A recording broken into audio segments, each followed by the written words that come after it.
And I think what's so wonderful about Savour Kilkenny is its capacity every year to reimagine the festival. You know, we have the very privileged position to be able to reinvent and reimagine the festival programme every year. So this year is no different, and it's very multi-pronged and multifaceted in terms of both cookery demonstrations. There's a great social compass attached to the programme this year as well.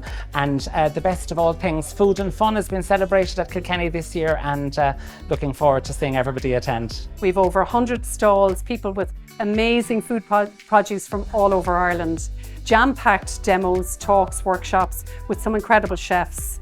This year we actually have 3 of our Ballymaloe chefs coming. We've Rachel, we've Dorina, we've Rory, so it's just going to be amazing. And there's something for everybody really at the festival, and we do that with the support of our sponsors, our partners, our festival friends. And this is very much about the city and the county and people coming together and thinking about what can we do for Savour. And we have a number of other events then, right through from environmental, sustainability, young people's events. We have a number of, I suppose, added events as well, and we're stretching it out into Monday. And in fact, we have what we call Modern Monday, which we introduced last year.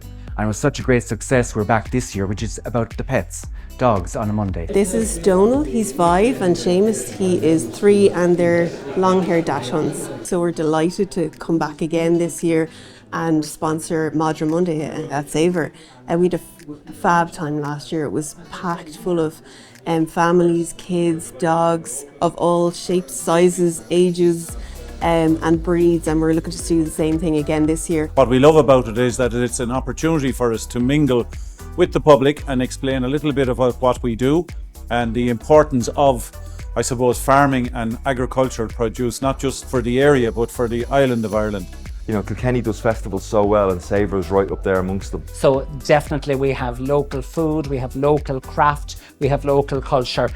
So we're going to have a kaleidoscope of colour around food and fun here in Kilkenny.